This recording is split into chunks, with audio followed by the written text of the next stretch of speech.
We'd been warned that the landing wouldn't be, quote, fun. The Air Force tech that had clamped me down into my egg-shaped seat had undersold it. As our hybrid human-alien tech stealth infiltration vehicle fired its retro boosters, my teeth just about flew out of my mouth. It felt like I'd just had an entire elf landing craft crash straight into my chest. And not for the first time in our 4.5-minute hypersonic flight, I thought our little flying diamond would tear itself apart. There was no pilot, only an AI in command of the craft. Major Holbrook, myself, Wood, Kershane, and Angelos were strapped into our now rearward-facing seats as they swiveled a little too late to help absorb the punch of the sudden deceleration. I made a mental note to have a chat with the Air Force techs about that little bug, if we survived the landing, or anything that came next. I realized that we'd never actually been told how the craft was going to land. I'd assumed we'd come down like a glider or the space shuttle when we re-entered the Earth's atmosphere, unpowered.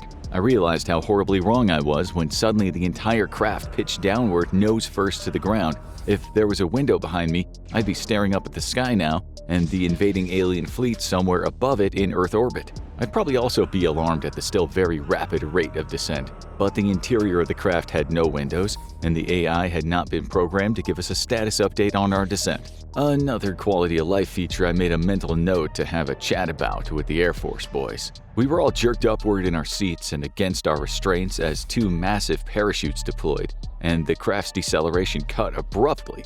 Then, exactly 5 seconds later, there was another punch from a pair of dual rocket motors somewhere on the nose. They fired for 2.3 seconds, and 1.7 seconds after that, the nose of the craft smacked into the ground at just enough of an angle for a body to slam down belly first, nearly causing me to bite my tongue in half. It was then that I realized I never inserted the mouthguard recommended to me by the Air Force tech that strapped me into this death machine. The same hatch that we'd entered the craft through suddenly blew open, letting sunlight spill into the craft and briefly blinding us. Our restraints all instantly snapped back into their seat. My head was spinning, and I was trying to slowly feel my tongue to make sure I hadn't accidentally bitten a piece of it off. But the Major was already up and on his feet, shouting at us to de-ass the Death Diamond. I grabbed my gear, rifle backpack, and duffel bag full of random kit that we'd need for the mission ahead. I had no clue where we landed, but the sun was at high noon above us. That was good. The elves had evolved on a low-light planet and had superior night vision, but they didn't like the sun very much and tended to be less active during the day. We still weren't taking chances and immediately made a dash for some nearby rubble, diving behind it and discarding our bags. Rifles at the ready, we scanned the area for danger. Not far enough. Get us further back, behind cover.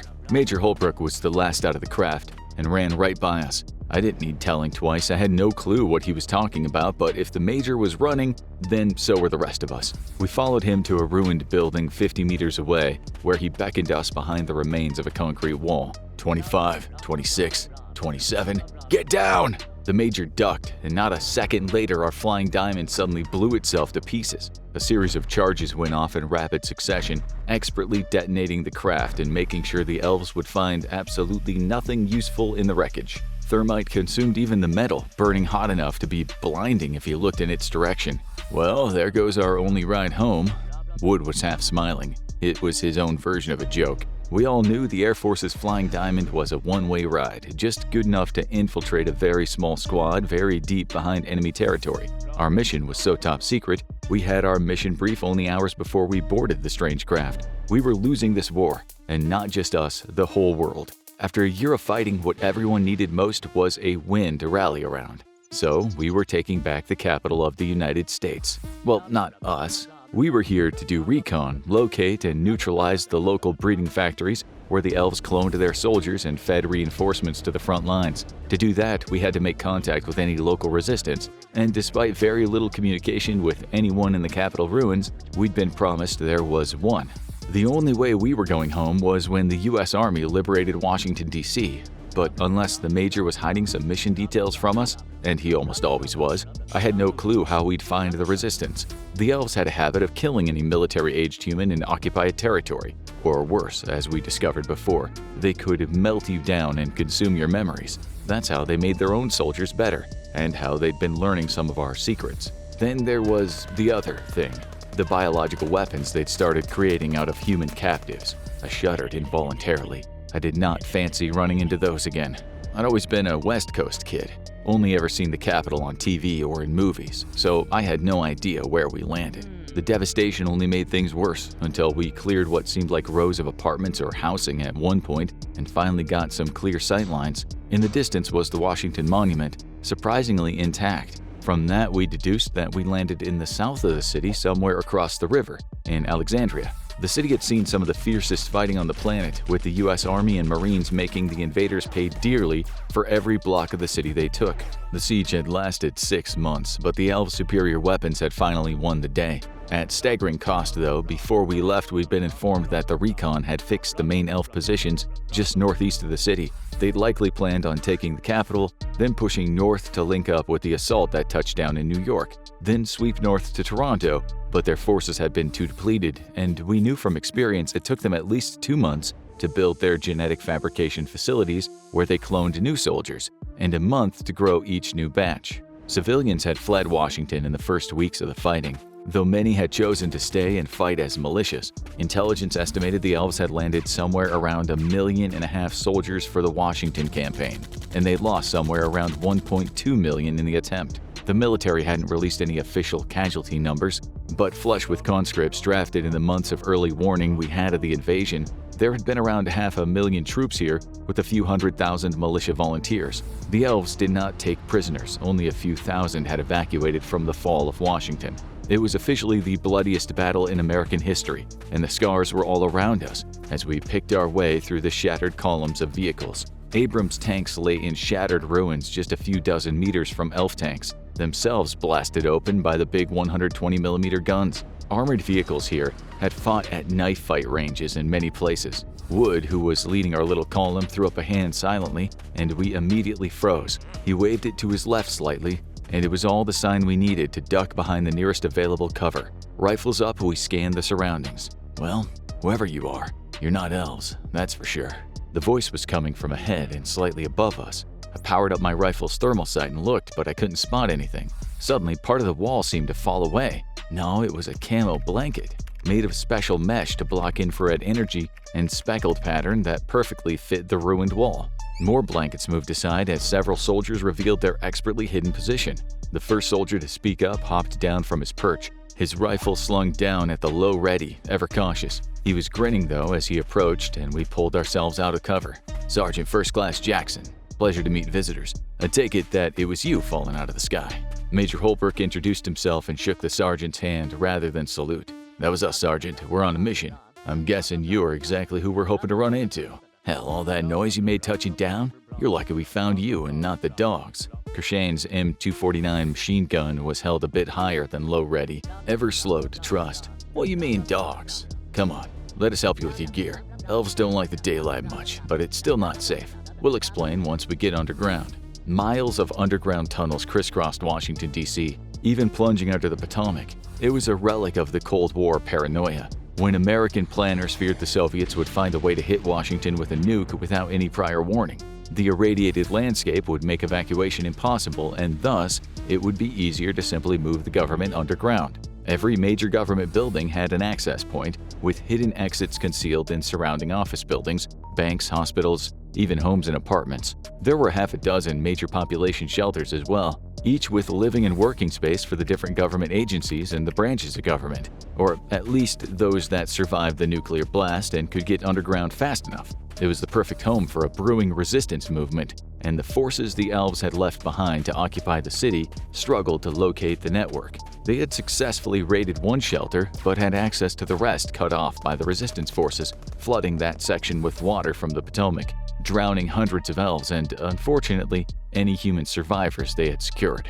I had tried to keep track of the twists and turns, but found it impossible. Without Sergeant Jackson's help, we'd never see the light of day again. Eventually, though, he dropped us off at what had been converted into a makeshift command bunker, complete with video feeds from cameras covertly placed around the city and hardwired into the city's sprawling communications infrastructure, which was mostly underground and largely intact. On dozens of screens, I could see the remains of the city, and in some places, elves undertaking a variety of activities. A short but well-built woman in camo with a Navy tag and a SEAL trident approached our group as Sergeant Jackson announced us. Lieutenant Mason, commanding officer of SEAL Team 3, or what's left of it anyways, now in charge of this. Mason waved around the room and the assembled personnel as she greeted us. Then she shook each of our hands and we introduced ourselves. She was about 3 inches shorter than me, but her grip was like a vice, and her hands well calloused. I could see the telltale blackening on her hands from gunpowder. Whoever this Mason was, she wasn't the type to lead from the rear.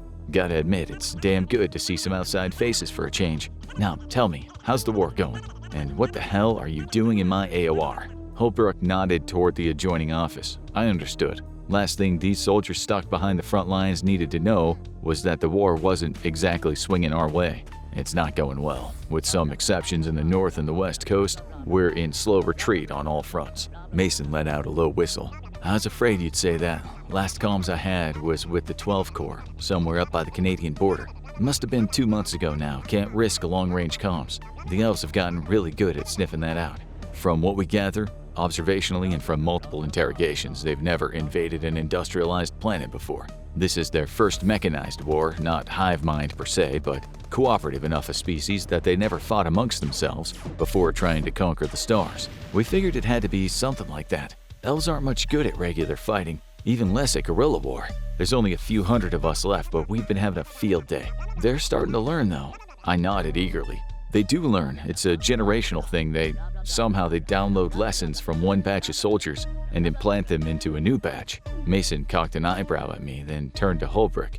New batch? Holbrook removed a data pad from one of his pockets and passed it over to her. The lieutenant flipped through several photos and videos we'd taken from inside the elf breeding facility that we destroyed months ago. They can't travel faster than the speed of light, and it's too costly to move an entire invasion force, so they hauled a vanguard out here and then set up facilities like these. The elves, they're engineered clones of some sort, biological drones. The puppet masters, they look like this, I take it?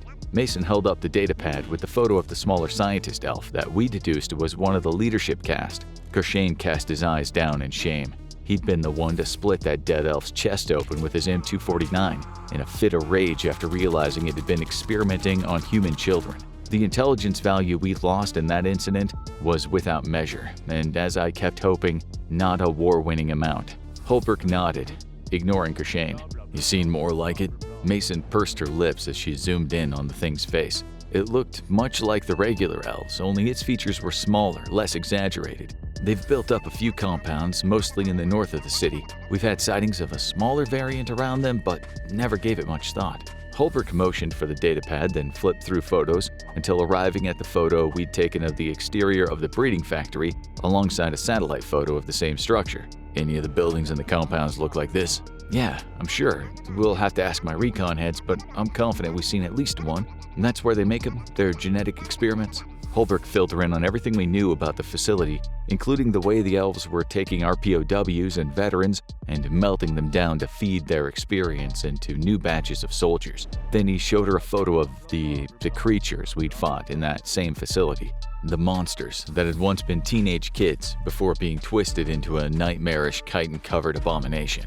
To my surprise, Mason wasn't surprised. She merely pulled a thumb drive out of a desk drawer and plugged it into the datapad, then turned it to us. A video played. One of the secret surveillance cameras caught what looked like a group of very similar-looking creatures dashing by, and then there was the sound of gunfire in the distance. Then something big enough to shake the camera walked by. So big it took up the entire frame, making it impossible to tell what it was. The thing's heavy breathing sounded like a bellows as it trudged past and toward the sound of receding gunfire. Most civilians got out of the city in the early weeks of the fighting. Some joined local militias. Even then, there were still some pockets of them trapped in the city after it fell.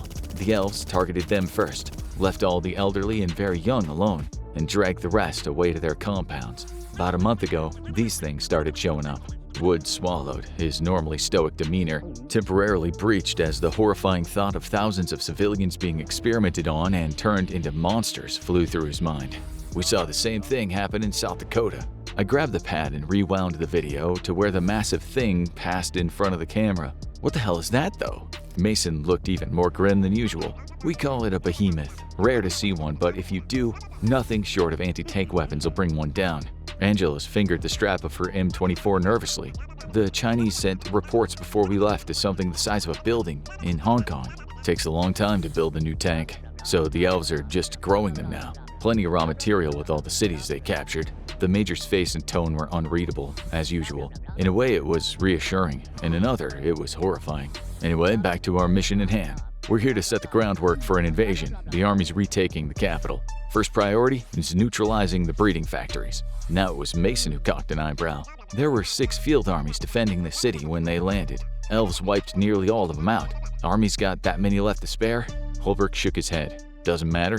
The country, the world needs a win, and we're going to give it to them. But we'll need your assistance to take out those breeding facilities. We know how to access them, but we need more manpower. Mason listened as Holbrook broke down our prior operation in South Dakota, from the distraction attack by the exterior teams to our infiltration by the sewers. You think they've caught on to that sewer trick? Holbrook shrugged his shoulders. Impossible to know. They're slow learners, and even slower to share information. Either way, those security turrets up top are deadly. Unless you've got a battery of M777 stashed away down here, we got no other choice. The SEAL lieutenant mulled things over. She removed her own data slate from the desk, and from what I could see, appeared to be looking at a map of the city. Not a normal map, though. One of the crisscrossing utilities that ran underground across the city. We got multiple sewer tunnels that run right under the facilities. They've got to discharge waste. Makes sense that they've used the pre-existing infrastructure. This'll probably work, and I could provide topside teams to provide the necessary distraction. I grinned despite myself. It was kinda nice for things to fall into place for a change. Holbrook nodded his approval. Excellent. My team will lead the assault since we know the general layout and what to hit. No, first we hit this. Mason put her pad down on the desk, stabbing a finger at a large facility of some kind. It's a major garrison that so far made it difficult to coordinate forces between the north and south side of the city. Sewer line runs right under it. They'll never expect an attack from the inside. Holbrook shook his head forcefully. Negative. My mission takes priority. We take out the breeding facility first, then we'll work on harassing local garrisons and prepping the battlefield. Major, let me make one thing clear. I've been in command here for the last 5 months. These are my men, my resistance. Ma'am, let me make something crystal clear. I have the authority from SecDef to take command of all U.S. military forces in this AOR and direct them toward the accomplishment of my goals. Holbrook removed a letter from a thigh pocket and passed it over to Mason, who opened it and quickly scanned it. The facility is the priority. It's more important to interrupt their production of experienced soldiers ASAP than to kill existing ones. Mason slowly folded the letter back up and passed it back across the table. When she spoke, there was ice in her voice. I've been leading this fight alone for nearly half a year. I don't give a goddamn what SecDef or anyone else safely behind lines says. I know this fight, and I remain in command of my men. Holbrook didn't flinch, but when he spoke, I shuddered involuntarily, unsure of why. Are you refusing a direct order, Lieutenant Mason? Mason, too, did not back down. You will have our assistance on your objective after our successful operation. The silence that followed was painful enough that I almost wished for an elf railgun round to punch through the 300 feet of earth between us and the surface and turn us all to dust. Finally, Holbrook slowly nodded his assent. Very well, Lieutenant. We'll assist with our knowledge of elf facilities. The Major was furious, and we could all tell because of exactly how calm he'd been the last 48 hours. He hadn't said a single word about Mason's insubordination, and we just focused on briefing her men about everything we knew of elf facilities. That knowledge was pretty limited, given that we never assaulted what was tantamount to a barracks full of soldiers, but any bit of info might be helpful. We did at least brief them on the hairless frog Ewoks that seemed to have the job of keeping the facilities tidy and disposing of all waste, even wounded elves. I shuddered, remembering the hooting from a wounded elf as the creatures forced it into what I guess was a recycling chute, much smaller than its body. I could still hear its bones snap as the mindless creatures happily shoved it through the small hole.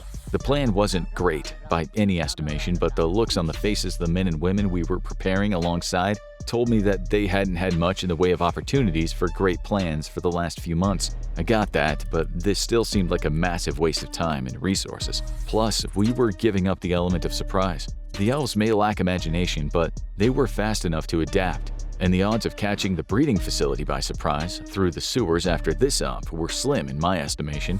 But I didn't call the shots, and apparently, despite having the Secretary of Defense's authorization, neither did the Major. I think Mason was hungry for revenge. I couldn't imagine how much she and her people had suffered since the fall of Washington. That was no excuse for stupidity, though, and this was definitely stupid. The entire squad knew we were wasting an excellent opportunity, but orders were orders. The maintenance tunnel ran alongside the sewer, but not directly in it, sparing us some of the smell. Despite not being in use for months, the rotting stink of decades worth of feces was still strong enough to make us gag. Scanning the darkness ahead with my night vision, though, I reminded myself that there were bigger worries to be concerned about.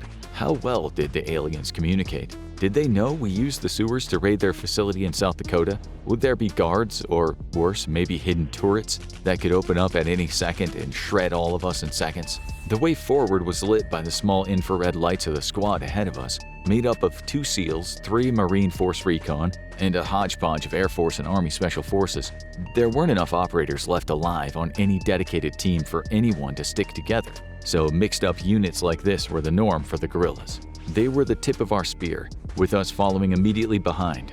I would have happily been bringing up the rear of our 40-man assault force, or just not been here at all, but our knowledge of elf structures made it critical that we'd be close enough to the front to give guidance as needed. Better here than up top, where approximately 100 men equipped with Humvees and some anti-tank weapons had the job of storming the gates. Like in Dakota, they weren't meant to break through, just get the attention of the elves. We told Mason the fate of the distraction forces back in South Dakota, cut down nearly to a man by the automated turrets and the overwhelming elf patrols. But she shrugged her shoulders. Their sacrifice had been a heavy one, but at least we knew it had resulted in us scoring the first major victory of the war. This was a waste. We could kill hundreds of elves inside and they'd replace those numbers with just half of one shipment from a single breeding facility. And by our estimation, the elves had 3 of them set up in Washington. Wood, taking point for our squad, put his hand up, and the rest of us froze. Up ahead, I could see the other team having come to a stop and moved to the sides of the tunnel as well. One of them seemed to be investigating something on the roof and checking what I was guessing was a data pad, or perhaps a map of some kind. It was hard to tell in the pitch black, even with the night vision. Finally, he made a hand signal that I recognized. We'd found it. The elves had in fact set up an access point to the sewers, and to our great luck, seemingly not bothered to station any guards. At least not on this side. In a moment, we'd find out if they stationed any sort of security on the inside. One of the soldiers got to work on the hatch, spreading a paste along the seams and sticking 2 matchstick-like devices into the paste. He hurried away from the hatch and gave another hand signal, which we all recognized as the order to turn away. I'm not clear what type of compound the demolitionist used, but it wasn't a traditional explosive. Once activated, the paste burned white hot, reminding me of white phosphorus, intense enough to melt through the seams of the hatch and light up the entire tunnel. We'd all squeezed our eyes shut to avoid having our night vision ruined, but it was bright enough in the dark that even from our position I could see some of the light through my eyelids. But it burned almost completely silently, and 2 seconds later the light was gone. We all stood up and hurried forward. Wood was still on point, and up ahead I could see the first soldier lifting himself up through the melted hatch. I realized I'd been holding my breath when a few seconds later I finally exhaled. The fact that there'd been no gunfire could only be a good thing. Luck was on our side. Up through the breach and into the facility, only to be greeted by the exact same architecture we'd seen in 2 different elf facilities before. No points for creativity. Just long, dimly lit metallic hallways with those soft glowing orbs placed every dozen feet or so. Next to where the hatch on the floor had been were 3 thick pipes that I could hear gurgling, obviously dumping something into the sewer next to the access tunnel that we'd use to penetrate the facility. The hallway ran north and south from us before both sides split into a T-intersection. We set up security at each intersection and held our position until the entire 40-man force was inside. Then we moved deeper into the facility, breaking up into 4 groups of 10 each. The mission was simple: find a power source, if any existed, and the elves weren't just pulling power from somewhere else, set explosives. Then warn everyone else over the radio so we could all get the hell out. On the way, kill every elf you came across. It was a mission of pure revenge, unprofessional even. I hated it, and I hated the casualties I knew we were going to take somewhere out in the city, as the distraction force no doubt was already engaging the enemy. The door swished open to my left and I snapped to face it, operating on pure reflex. 2 of the frog Ewok things walked out of a large room, and one of the soldiers attached to us opened fire on them, blowing the things away. "Hey, watch your fire! Those things aren't worth the bullets!" Kershane whispered through gritted teeth, despite the fact that even with a silencer attached, the M4's double 3-round burst had been loud enough for anyone within a few hundred feet to hear it. From somewhere in the room came hooting, and a second later the soft swooshing sound of the strange rifles firing hypersonic darts at us. One of the guys to my right caught one in the thigh and it exploded in a shower of gore. It wasn't even worth tourniqueting, and to his credit, the soldier didn't even bother. He lifted his M4 up as he collapsed to the ground and thumped out a 40mm grenade from the underbarrel launcher. A second later, there was a heavy thump and a flash of flames in the rear of the room.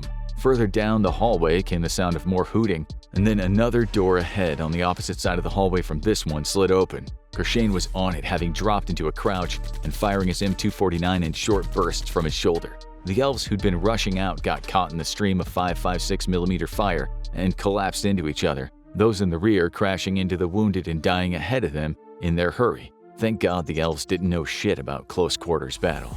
"Back, it's over," Holbrook asserted calmly, his rifle moving from target to target with smart precision. He didn't have to say any more. Kershane stood and moved against one side of the hallway, taking up the front position and unleashing short bursts of fire, meant to discourage any elves from sticking their heads out into the hallway. Angelus took a knee on the opposite side of the hallway, holding her own fire until she saw a target, and occasionally putting a few cautionary rounds into any of the open doorways. To their credit, the soldiers attached to us were well trained, and they adapted to our rhythm expertly. We fell back into groups, one group taking a knee and putting up covering fire as the other group moved. The elves weren't keen on entering the hallway, but as their numbers grew, they got bolder and started dashing out. We cut them down, but there were too many. "Major!" I motioned at the smoke grenade I had in my hand, and he nodded. I pulled the pin and rolled it past Wood and one of Mason's men who were providing covering fire. The canister began to spit out a thick cloud of white smoke designed to defeat both normal vision and thermal surveillance. It wouldn't stop bullets, though, and as we ran for it, somebody to my right caught an elf dart to the shoulder. It hit him with so much force that they tumbled forward, carried ahead by both the soldier's flight and the massive power of the elf weapon. I grabbed the soldier's load-bearing equipment and dragged them along with me. It slowed me down, but I'd be damned if I was leaving someone behind. Kershane was now pumping full auto fire into the smoke in the hallway beyond. Wood and two other soldiers pumped several 40mm grenades past the smoke, and we heard the frantic hooting of wounded elves. But they had numbers, and the incoming fire intensified despite the blinding smoke. I watched Angelo's pack burst open. For a moment, my breath got caught in my throat as I thought she'd been hit. Thankfully, it missed her by a few inches, and she shrugged the useless backpack off as ammo, a first aid kit, water, and several bricks of C4 tumbled out of it and onto the floor. We finally got to the T intersection, my breath exploding out of my chest, my arm on fire from dragging the wounded soldier. Once I turned the corner, I leaned against the wall, a moment to catch my breath, but only a moment. I pushed off again, waving off the major as he tried to get my attention. "Leave him! You gotta leave him!" "What the hell are you talking about? I'm not leaving wounded behind." Holbert grabbed me by the shoulder and shook me violently. "No, look at him!" I turned to look at the soldier that I'd been dragging for several hundred feet now. The elf round had caught him in the shoulder, obliterating most of the shoulder joint from the incredible kinetic energy. He must have bled out in seconds. I stared dumbly at the corpse, and then the major thumped me on the helmet. "Get your shit together, soldier. It's time to move." I did. I moved, with purpose, running to the melted access hatch, the sound of angry elf hoots growing behind me. I ran right past Wood, setting up a claymore on a timer. How much had he given the mine? It didn't matter. I kept running. Ahead of me, the soldiers were leaping into the open hole. I recognized several from the two teams that had taken the opposite direction. I jumped in, and only once I was back in the underground did I stop scanning the dark for the rest of the team. Angelos landed next, and quickly scrambled out of the way as the major jumped down. Two soldiers I didn't know, and finally Wood, who stopped to look up. I could hear Kershane's M249 going off above. "Kershane, get your ass down here, the claymore!" There was a terrible and brief, ear-shattering roar, the sound of the claymore's detonation magnified by the tight confines. Kershane fell through the access hatch, landing with a thump on his back. To my surprise, he was laughing.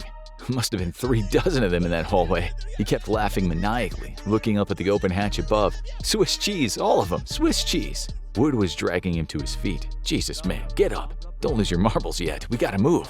Maybe it was the claymore, maybe it was the elves, hesitant to follow us into the dark access tunnel, and instead they preferred to hunt down the pockets of men we left behind, trapped in the maze of hallways above us. I don't know which it was. I only knew that running down that tunnel with me was less than a quarter of the original assault force, and bringing up the rear was Major Holbrook, face set in stone. Check out the start of this extraterrestrial adventure with I Survived 100 Days of the Invasion, not Minecraft, or watch this video instead.